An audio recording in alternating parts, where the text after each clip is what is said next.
So in the last couple of weeks, we've talked about culture, we've talked about people, we've talked about strategy, we've talked about positioning, we've talked about motivations, we've talked about the EVP. Now we're going to start gluing the pieces together, right? We're going to really distill what it means to build that kind of EVP. And that's what we're going to dive into pretty deeply when we get back. Hey everybody, James Ellis here. Welcome back to the Talent Cast. It's season 2 where we podcastify the audiobook version of a book I wrote and released 2 years ago, except I'm updating it as I'm doing it. It's kind of a magic trick, I assure you. Anyway, it's all brought to you by recruitmentmarketing.com, the community for recruitment marketing professionals. Go check them out.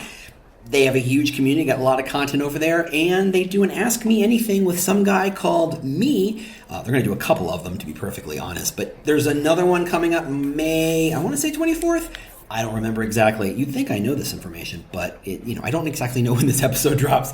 Anyway, go sign up to recruitmentmarketing.com. Go figure out where they Ask Me Anythings. I'm doing 3 more as of this recording, so go check them out. Ask me questions. Push back. What doesn't make sense? What do you need redescribed or redefined or your particular situation? Whatever. Ask me anything. If this is the kind of content you like to hear, I have a newsletter. It's free. It lands in your inbox every Monday morning. It's called Employer Brand Headlines. Just go to employerbrand.news or employerbrandheadlines.substack.com and go sign up. Like I said, it's free. It's really just there to help keep you sharp. All right, let's get into it. So if you understand what motivates people, you can look within your company and see which of those motivations you're rewarding. Are you rewarding the people who innovate and drive change, or treat them like rabble rousers and try to silence them?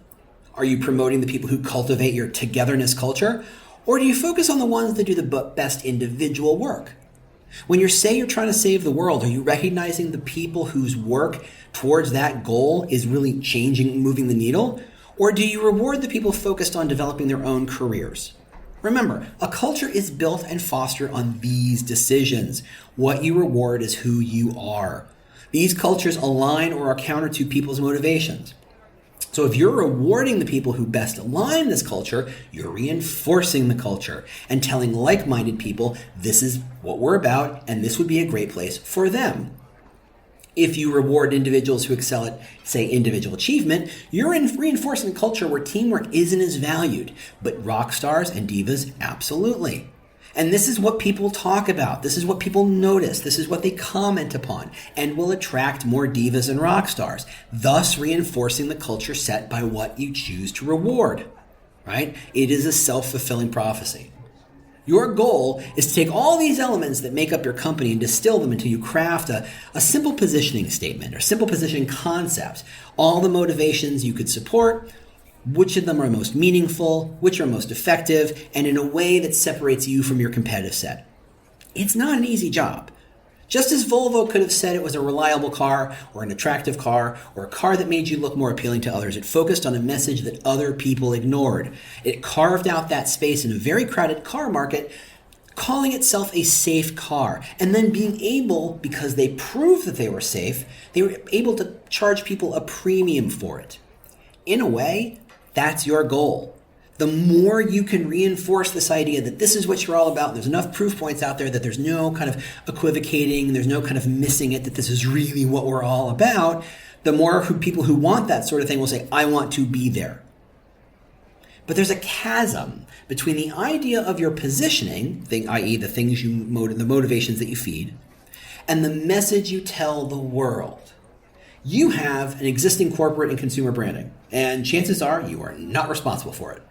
You have an existing perception in the market about what your companies like to work for. You have channels and forces driving your employer brand that you have no control over. It should be becoming clearer and clearer how this job is all about influencing ideas, not stating them, not mandating them. To be an effective influencer, however, you have to work within the existing structure. You can't draw a blank sheet of paper and say, this is the company I think I want to manage. No, the company exists, and the culture exists, and the perceptions exist, and you can't just pretend as if they don't exist. You have to be aware of all the current elements developing your brand architecture if you're going to be in a position to shape what's happening. Now, fleshing out the brand architecture is a bit of a process, right? There's a lot of conversations. And that's probably because every element and function is very abstract. So when I talk about a mission or vision or pillars, even when I define them, there's still a lot of wiggle room between them. When you talk about a specific brand and you nail those things down, it creates concreteness. It makes it more specific. It makes it more real. But it does take a long time for everyone to end up with the same kind of understandings. Just because you wrote it down doesn't mean everybody gets it. I'm always flabbergasted. And I keep bring it up in a lot of times where I say, just because you say you're innovative, what does that mean? An individual word is effectively like a symbol. The problem is what I read into that symbol is not always what other people read into that symbol. So you have to describe the symbol more appropriately. It's not just about the brand. It's about all the stuff inside the brand that you have to unpack and build, right? So this isn't about you. This is literally the nature of a brand. Even when I have conversations with other brand professionals, I still find myself making and demanding definitions just to make sure we're all on the same page, just to make sure we're all talking about the same thing. It can very often feel like a game of improv without any stated rules or boundaries, and expect, to land on some sort of solution is impossible. Without establishing shared definitions, you're better off playing imaginary marbles. The only way to play is to remember that no matter how serious you get about the size or location of the marbles, everything's still imaginary because everyone's making it up as they go along. Trust me, that is true. So when I discuss a particular concept of architecture, don't treat it like a set of instructions. See it more of like an example of how to start and what direction to head. Think of it more as a map and a compass, not the trail itself. The trail is there for you to explore. The map is just to give you a sense of, okay, after you deal with this section, you're going to go on to this other section. I'm not going to tell you it's exactly 47 feet or 47 miles. I'm just going to say it's this idea, and then it becomes this idea. So let's distill employer brand down when the company's complex. So I want to be really clear. I know it looks like I'm really oversimplifying something that's super, super complex. And I am. That's kind of what the job is. I mean, how is it possible that a brand or a position can be boiled down to either a basic idea, especially when you're talking about a big company or a diverse company? It can't really be that simplistic, can it? Well, no, it really can't. But like so many things in life, what looks simple at first glance really has an underlying complexity. You just have to kind of dig at it and see it. And that's almost by design. It's really there to kind of say to an outsider, hey, this is what we're about. Very simple, very direct. But for the brand professional, for the marketers, for recruiters who want to dig into it and find new messaging inside it, there's a depth of ideas, a depth of thought inside what seems like a very simple idea. So first, we have those 8 motivations. But no two people's motivations are truly identical. No one has a motivation. Everybody has a collection of motivations at different weightings, right? If I say I care about doing the best work possible, I'm saying that with the assumption that I also like to get paid, and I would also like to not get screamed at, and I would also like to learn some things as I do it. Those are 4 different motivations. I have one I care most about, but that doesn't mean the others don't exist. You and I might be driven by status as a concept, but where that motivation comes from and how that motivation expresses itself can also be different. So when we consider working in a company, I might be attracted to a company looking to put me on a stage, but your drive for status might look around like, how do you say you're able to work at a preeminent company? Even if we're both looking for the ability to say we work at a different place, my experiences say that company A is more beloved and respected than company B, where your experience might say the opposite. Just because we're both looking for status doesn't mean we both find status in the same company. For example, which brand drives more feelings of status? A BMW or an Aston Martin? Apple or Nike? Berkshire Hathaway or Goldman Sachs? There's no right answer, so don't try to look for one. The goal is to develop a brand that triggers those feelings of status, or whatever your core motivator is, that sparks the emotions in someone else and build from there. Second, these motivations are so deeply embedded and intrinsic to who we are, they can be expressed by a million people in a million different ways. If your company is mission-driven, look at your HR and sales teams. Those two teams have completely different cultures, right? HR and legal are very risk-averse, and sales is often very risk-loving. HR is very collaborative, and sales can be very competitive. Not always, but paint with a broad brush here. Give me a break here, right?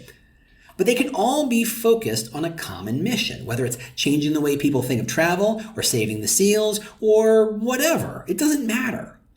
If your company's all about empowerment, for example, the same polar opposite teams can find ways to empower themselves. Within HR or legal, it might look like a willingness to be more deeply partnered with the business, to unpack more complicated problems and be a part of the decision-making process instead of being on the outside looking in. But for sales, it might be about sharing tactics and ideas across the sales floor, working hand in hand with marketing, sharing what's been working and giving every single person a chance to push the team further, A/B testing, sharing and cross-pollinating ideas. There's lots of ways to say we're empowering ourselves. If you have teams in different locations with different cultures, they still are expected to operate under the same umbrella of mission and values, but you still localize them. Right? The New York office might be a 24/7 sales floor, or a Minneapolis office might be more chill, and I don't mean by temperature-wise. They can all still work under the motivations of support and performance, but it gets localized both by team and function, but also by geography. And sometimes geography is function, as very often with a distributed company, right? The sales team is in St. Louis, and the legal team is in, Oklahoma City, right? It's easier to do that sometimes. So the ideas themselves can be super simple. Empowerment, status, it's a word. How complicated can a single word be? But how people live that idea can be as complex as fractals. Don't be afraid to dig below that simple concept. Your goal is to find a unique way of expressing that concept to other people, to strangers. Getting specific and concrete with your concept allows that to happen. And of course, don't forget to use the pillars. That does also allow you to help shape the rest of that simple, basic idea. Remember, the brand isn't meant to be applied equally in every case and every time. It isn't a label you stick on things to say, this is mine. The brand is far more complex. Once you've established the pillars, you should see them as a set of tools to use when you need them. That is, you can apply pillars in different weights in different solutions. For example, you can use the idea of respecting your company's history more at the HQ office than, say, branch offices, where you're going to lean more on other pillars. At the sales team, the focus is going to be on empowerment. And in HR, the focus is more on respect, perhaps, right? You can localize it to those situations, depending on your context. Now, in a company of just 10 people, you can't even assume that all 10 people see the company the same way. Now do the math on what it looks like when there's 100 people or 1,000 people, and in many companies, 10,000 more employees. That's impossible. You're trying to create instead a framework that helps people outside the company understand what it's like inside.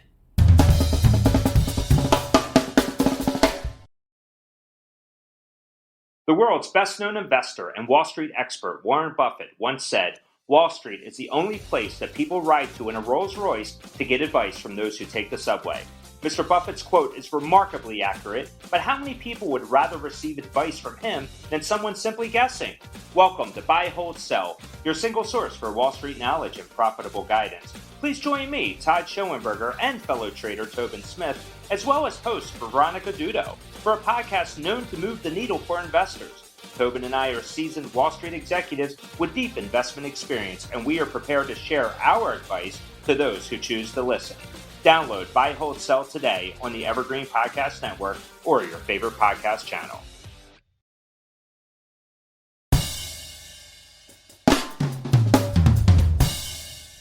Communicating the employer brand, setting frames, and feeding perceptions. Now, I haven't counted, but by now, I've used the phrase setting frames a lot. Probably more times than I care to admit, right? And it's very possible that it's not clear what I'm talking about. And I'm sorry about that, but we're going to fix that right here.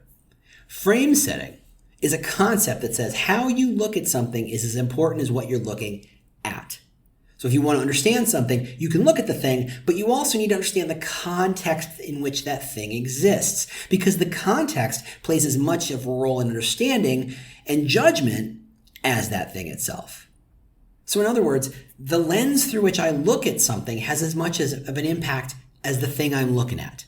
So if you're trying to change people's perception, you can change facts, or maybe you can change how they perceive those facts. All those strategies are equally effective. So for example, and this is a pretty famous example, so I am pretty much cheating here. Some of you are old enough to remember when rental cars advertised on TV and magazines a whole lot more than they do now, right? The concept of rental cars, a lot less prevalent now. Now, at the time, there was a brand called Avis. You probably have heard of it. And it was in second place in terms of market share. Hertz was the number one brand. Now, for business travelers, rental cars are kind of an all or nothing game, right? Why would you have a membership at any other company than the one that's the largest one, right? They're going to have more cars, more choices. They're going to be at more airports and more locations. They're going to support more of my needs at any given time. So rather than keep memberships at lots of different companies, a renter kind of ends up picking one and sticking with it. And usually it picks the one given the most options. So in this situation, we have a fact. Avis is not the biggest brand and it is not the biggest network. Can't change it, can't dispute it. Straight up fact. Now, most people would see the fact and say, well, it's in second place, why bother? And they'd call it a day. But what if you could change the frame? And that's what they did. What if you could convince renters that being in second place is somehow to their advantage, despite the fact that you don't have as many cars, despite the fact that you don't have as many locations, and despite the fact that you don't offer as many options? If you change the lens through which people saw your facts, it changes the facts without actually changing the facts, right? And that's exactly what Avis did. They ran a really long campaign under the banner of "We're Avis, we try harder." Now think about that. At no point did Avis say, no, we're not the second place. We are the biggest. They couldn't have said that. It's a lie. Facts were facts. Everybody knew the facts. But by changing the frame to suggest that it wasn't the biggest, it was incentivized to work harder for the customer. And thus, one day, it became the biggest. The frame having changed so that being smaller was actually an advantage rather than a weakness. Again, the facts did not change, but the frame changed, revealing that brand in an entirely new light. So what are the facts about your brand? Are you big or are you small? Are you fast or are you steady? Are you risk averse or do you like breaking stuff? What's your stock price look like? What do they say about you in the news? What do employees say about you? What do you offer that other people don't? Or not in the same way that you do? What do you reward and what do you punish? The frame you set changes what those facts mean.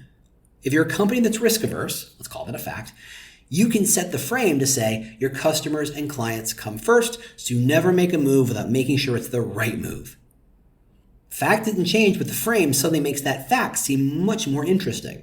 You can frame it within the idea that a highly regulated industry has to be risk averse in order to meet regulatory obligations. In fact, within the frame, you can be the least risk averse in the industry, but look as solid and steady as a mountain to others. What looks like boring from a tech space might look fast and loose inside the banking sector. The fact and the frame are different, and you can manipulate them. If you're small, that's a fact, right? What does being small let you do? Does it let you develop more customer-centric solutions, give more time to your customers, give employees the chance to grow and stretch themselves because they'll end up wearing lots of different hats? Does it mean the employees get a bigger share of equity? Will people feel like they have more agency and ownership within their role? Or will it feel fly-by-night in a company that might just be barely hanging on or about to fall apart? Or a company so small it can't actually service many customers? The frame determines if the fact is positive or negative. And in fact, the frame determines for whom a given fact is positive or negative. The goal is to figure out what facts a candidate will naturally learn about you and accept them as facts and figure out how to build the frame around them. Are you known for being big or small, fast or slow? What are you known for? Are you a market leader or are you an upstart? Are you growing fast or are you reorganizing? Are you opening offices or expanding territory? All these things are facts that you can build frames around. If what a prospect absorbs about us would be turned into an equation, it kind of might look like this. The fact plus the frame equals the observable information that gets added to the bird's nest. This process is a lot easier if you start with a really obvious fact. And a really obvious fact might be likely found in the candidate instead of being delivered by the recruiter, right? You don't tell people facts, people find out facts on their own. And a fact that a candidate finds on their own actually has more credibility than something you deliver, because it doesn't come with baggage or kind of any sense of bias, right? If you tell me you're smart, I may or may not believe it, but I'll likely put it in the he's trying to or she's trying to make themselves sound good, right? But if a friend tells me how smart you are, or I discover something smart you wrote once, I'm more likely to create a fact in my mind that you are smart. Think of GE as it transitioned from manufacturing powerhouse to software company. They rolled out a whole series of commercials to convince you that their core business was much more tech-focused than light bulb and appliance-based. Now, if you had investigated the company before you saw all those commercials, you know the ones I'm talking about, they were pretty famous about 4 or 5 years ago, you might have seen that they were hiring software engineers and were no longer boasting of their manufacturing expertise. You will have come to your own conclusion that GE was a technical company. You may have accepted as a fact without having to be convinced by those expensive commercials. And it can become tricky as leadership tends to lead to the aspirational here, right? They focus on stuff that isn't 100% true in the now and maybe what they hope it will be one day, right? For example, your leadership may talk about how they are the forefront of customer service, that they put the customer first in everything they do. Leadership may talk about this so much that they assume it's a fact. It's not. It's a claim. And it's a claim that anybody will be able to support or refute with a simple Google or, heck, a Yelp search. So once you understand that the facts being discovered about you, and you've decided what the frame you want that sets and aligns those facts to your positions, you're able to begin communicating that frame to the world. That is a huge part of our job. We do it naturally, but we don't always realize that's what we're doing. So I want to really spell out this concept of reframing ideas as a means by which we communicate. So to wrap up the last couple of weeks worth of episodes here, by now you understand that we have impossible jobs. If we get hired, we show up, we ask questions, and we don't always know the answers. We listen, we research, we collect facts, we interview and converse and get into the process. We get thrown in a lot of inputs. We get thrown a lot of opinions and histories, and many of them are mutually exclusive or contradictory. And in the end, the company looks to you to weave a narrative about a glorious future for the organization. But in reality, there's always new stories to hear, new inputs, new contents, new contexts, and the river is never the same river twice. The story you tell has no ending. How can anyone be expected to tell a story of a company where sales feels milked like a cow and product team never feels like they have enough information to create insight? How do you tell the story of a company where white-collar jobs are in one country and manufacturing is in another? How do you make a company perpetually losing ground feel like someplace that someone else can win? The great superpower great employer branders have is perspective. You can see both sides of the coin at the same time, the positive and the negative, the good and the bad. You can see what staff want and what they like, and you can see what leadership wants and what leadership likes, and connect the dots. You can build a shared future for people who want to vest in 4 years and people who are paid hourly. At the same time, you're a therapist. You learn not to project your own desires on the stories you hear, and you know that you aren't building a brand for you, but for everybody else. It isn't easy, but it can be done. And next week, we're going to dive into how you make it happen, the execution section. So I really hope you turn in next week. I'll see you then. Bye.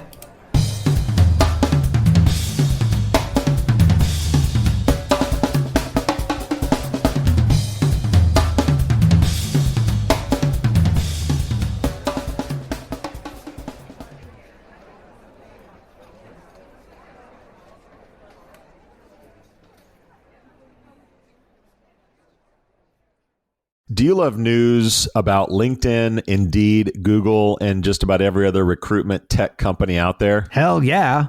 I'm Chad. I'm Cheese. We're the Chad and Cheese Podcast. All the latest recruiting news and insights are on our show. Dripping in snark and attitude. Subscribe today wherever you listen to your podcasts. We out.